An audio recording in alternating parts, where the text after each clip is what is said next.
Avions abandonnés aux histoires fascinantes. Ces merveilles d'ingénierie nous ont permis de conquérir le ciel, de connecter le monde et de repousser les limites du possible.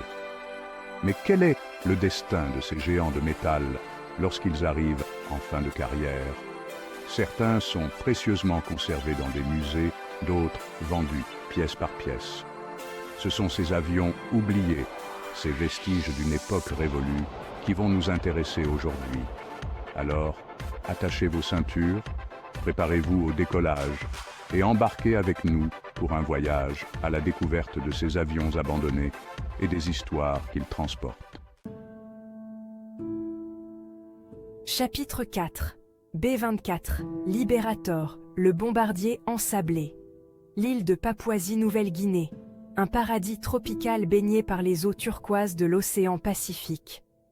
Des plages de sable blanc, des cocotiers se balançant au gré de la brise et un bombardier de la Seconde Guerre mondiale échoué sur le rivage. Le B-24 Liberator, un géant d'acier autrefois au service de l'armée américaine, est là, à moitié enseveli dans le sable, comme une baleine échouée sur la plage. L'avion, qui participait à une mission de bombardement au-dessus du Japon en 1943, a été contraint d'atterrir d'urgence sur cette plage isolée après avoir été endommagé par les tirs ennemis.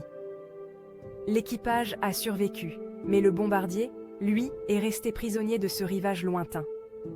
Aujourd'hui, plus de 80 ans après son atterrissage forcé, le B-24 Liberator est un spectacle à la fois fascinant et mélancolique. Chapitre 5. Les avions perdus du lac Michigan. Un musée sous-marin. Le lac Michigan, vaste étendue d'eau douce, cache un secret sous sa surface scintillante. Un cimetière d'avions oubliés, vestige de la Seconde Guerre mondiale. Plus de 300 avions reposent au fond. Des avions d'entraînement aux bombardiers lourds. Parmi eux, des Douglas SBD Dauntless, emblématiques de la Seconde Guerre mondiale. Ces avions sont remarquablement bien conservés par les eaux froides. Le lac Michigan est devenu un musée sous-marin, où le passé rencontre le présent. Chapitre 6. M72, Military Transport, oublié sur le tarmac. L'aéroport de Severny, en Russie, autrefois un carrefour animé pour l'aviation militaire soviétique, est aujourd'hui un spectacle de désolation. Des hangars délabrés se dressent comme des squelettes rouillés, des pistes fissurées sillonnent le paysage et au milieu de ce décor fantomatique, un avion se distingue, le M72 Military Transport. Cet avion cargo robuste, conçu pour transporter des troupes et du matériel, a connu des jours meilleurs. Son fuselage est marqué par la rouille, ses moteurs sont réduits au silence et ses roues sont à plat. L'histoire du M72 est entourée de mystères. Le Groenland, terre de glace et de neige, où le soleil disparaît pendant des mois et où les températures glaciales transforment le paysage en un désert blanc et silencieux. C'est ici, sous une épaisse couche de glace, qu'un vestige de la Seconde Guerre mondiale a été piégé pendant des décennies, préservé par le froid glacial, le P-38 Lightning. Cet avion de chasse américain, connu pour son design distinctif à double fuselage et son rôle crucial dans la guerre du Pacifique, faisait partie de l'escadron perdu, un groupe de 6 P-38 et de 2 bombardiers B-17, contraints d'atterrir d'urgence sur la calotte glaciaire du Groenland en 1942. Ce n'est qu'en 1988 qu'une équipe d'explorateurs a retrouvé l'un des P-38, surnommé Glacier Girl, à plus de 80 mètres sous la surface de la glace. Après des années d'efforts, l'avion a été extrait de sa prison glacée et restauré avec amour. Dans les vastes étendues sauvages de la Russie, des secrets sommeillent sous la surface, des vestiges du passé oubliés par le temps. Un avion de chasse allemand, le Focke-Wulf FW-190, a refait surface grâce à un concours de circonstances inattendues. Un groupe d'explorateurs a rencontré un chasseur local. Après quelques verres de vodka, il a révélé l'emplacement d'un avion allemand. Il a conduit les explorateurs jusqu'à l'épave du Focke-Wulf. L'avion, bien que fortement endommagé, était remarquablement conservé. Imaginez la scène. Le soleil se couche sur Riga, en Lettonie, et les lumières de la ville commencent à scintiller. Au loin, une silhouette familière se détache sur le ciel nocturne. Un Tupolev Tu-134, un avion de ligne soviétique à la retraite. Mais ce n'est pas un musée d'aviation, ni un dépôt de ferraille. Non, ce Tu-134 a une seconde vie, bien plus vibrante que sa première. C'est une discothèque. Abandonné sur le terrain d'un aéroport désaffecté, le Tu-134 aurait pu connaître le même sort que tant d'autres avions à la retraite. La rouille, la dégradation, l'oubli. Mais un groupe de jeunes lettons entreprenants a eu une idée folle, transformer l'avion en une boîte de nuit unique en son genre. Le cockpit, autrefois domaine des pilotes, est devenu la cabine du DJ, diffusant de la musique électronique pulsante dans le fuselage de l'avion.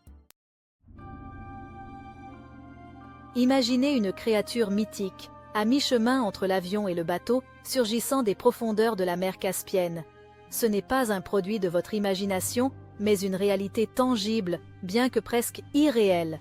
Les cranoplans classe Lune, un engin volant soviétique unique en son genre.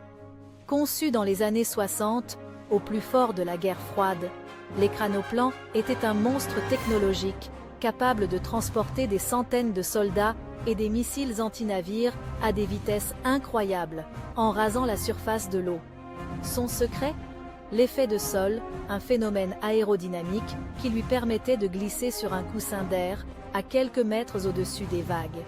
Mais avec l'effondrement de l'Union soviétique, le programme Ekranoplan a été abandonné, victime de la crise économique et du manque de financement. Aujourd'hui, l'Ekranoplan est un vestige d'une époque révolue, un symbole de l'ambition technologique démesurée de l'Union soviétique et de sa chute brutale. Sur les rives du lac artificiel de Khimki, près de Moscou, un étrange appareil attire le regard. Le Beriev VVA-14, conçu pour contrer la menace des sous-marins américains pendant la guerre froide. Né de l'imagination de Robert Bartini, ingénieur italien au service de l'Union soviétique. Le VVA-14 devait décoller et atterrir sur l'eau, voler bas pour échapper au radar et larguer des torpilles. Le prototype a volé en 1972, promettant une révolution navale. Mais le projet a rencontré des difficultés. Les flotteurs rigides limitaient la vitesse et la maniabilité. Le programme a été abandonné et le prototype relégué aux oubliettes. Au fin fond d'une forêt de l'Oregon se cache une demeure inhabituelle, un Boeing 720, transformé en maison par Bruce Campbell, un ingénieur électricien excentrique. Campbell, fasciné par les avions, a eu l'idée de transformer un avion de ligne en habitation. Il a acheté un Boeing 720 mis au rebut et l'a fait transporter en Oregon. Pendant des années, il a transformé l'avion en une maison confortable. Aujourd'hui, le Boeing 720 de Campbell est une attraction touristique populaire. Voilà. Notre voyage à travers le monde fascinant des avions abandonnés touche à sa fin.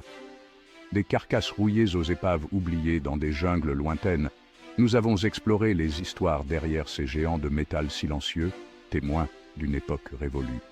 Certains de ces avions sont des symboles de conflits passés, d'autres des rêves brisés d'innovation, et d'autres encore, des rappels poignants de la nature éphémère de la gloire. Alors la prochaine fois que vous verrez un avion dans le ciel, prenez un moment pour penser à tous ces avions oubliés, à leurs histoires silencieuses et à l'héritage qu'ils laissent derrière eux.